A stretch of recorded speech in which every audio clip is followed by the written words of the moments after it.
that I list in the book, but most of us do some of the things that I've listed in my book. And I do say that it is not because of generalizations that we are all victimized by some of the negative patterns of behavior in the book, but the book just represents our collective contribution. This is some of everything that we have done or that we do daily that contributes to the breakup of our relationship, the destruction of our man, and the failure of our children to be able to function. They did not tell us that all of that, being my own person and I'm independent, would lead to separation, loneliness, celibacy, and lesbianism. They didn't tell us that if you give up the man, you're going to take one of these things and it's worse and it will destroy your nation. They didn't give us that information. They made us think that it was some kind of glorified position to brag about the fact that I got my own job, my own credit card, my own car, so I don't need no man. I don't even know how we got that mixed up. Ain't none of that got nothing to do with being with no man.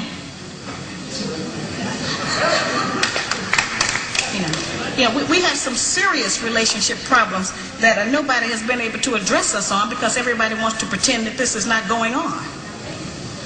Over 60% of our women are single, widowed, separated, or divorced. They don't have a man. I just came out of Florida and they got a housing complex that the Urban League built, which is a black organization that is for women and children only. They say they don't allow any men in there. I didn't have time to deal with it, but I talked about them real bad. That's the silliest program I've ever heard of. You know them women that had men if they got a bunch of children. They need fathers. They need protection. We hear about the drug problem that we have in our projects across the country. It's one of the major places that we have a drug problem. We talk about the great strength that we have as black women. Well, the welfare department don't rent government apartments to single black men. Those apartments belong to black women who are allowing this to go on in their home.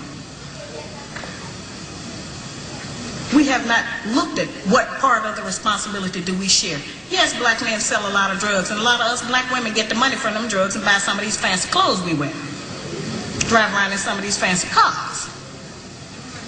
He is not doing these things alone and without support from us, whether they are good or bad.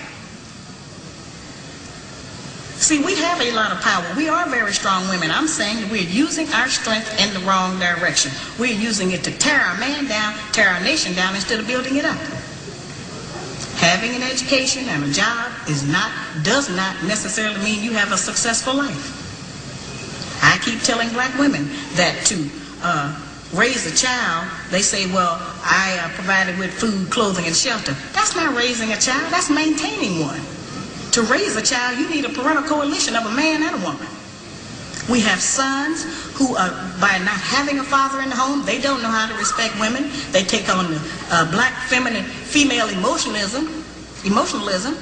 They become bitchy. They're doubtful. They're indecisive. They can't make a decision. They don't know what to do about being a man because we can't teach them that. We don't have that knowledge.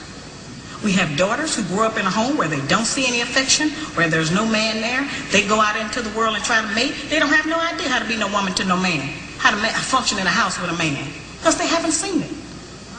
Most of our children, just like us, get all the information we have about how you be with a mate off television. It's the only medium that shows us anybody being together. Those rules have not worked for us. The white woman's liberation movement, we don't have anything to do with that. We have not been under the control of the black man for over 500 years, so what do we have to get liberated from them from?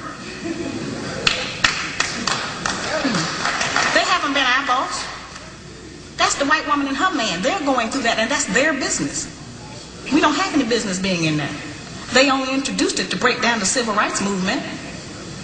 Civil rights movement started with the black man, the black woman, and the black child standing together, trying to plead for freedom, justice, and equality, and more benefits in the country that they had built. They threw the white woman in there with the women's liberation movement and made it a woman against man thing. That created a big separation between black men and black women because then everybody started going for self.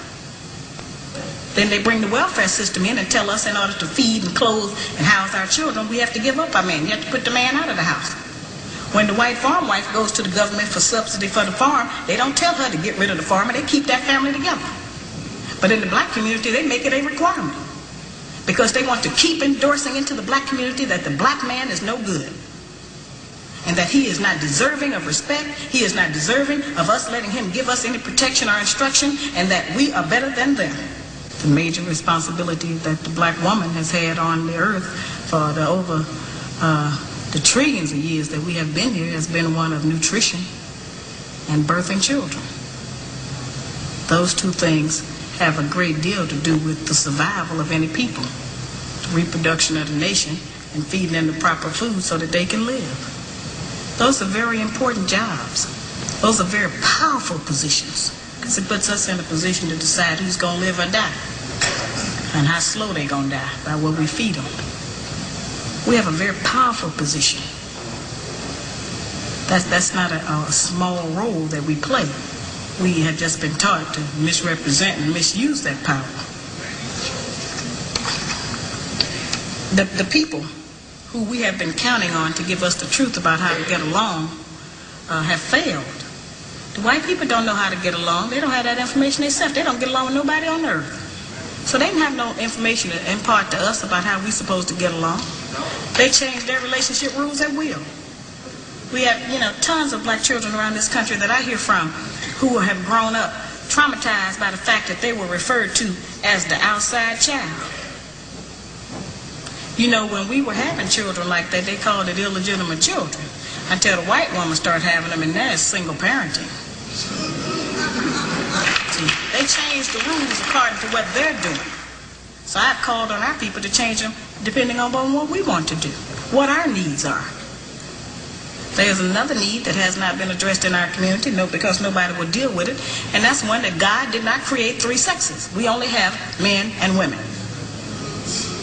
Now, I have not said that we should reject the sisters who try and act like men and the men who try and act like women. I'm not saying to reject them from among us, but they need to be taught. We don't have to accept that as some kind of normalcy, because that's not normal. But because now the white people are practicing that, when we were doing it, we were punks and faggots. Now that they're doing it, now it's an alternative lifestyle.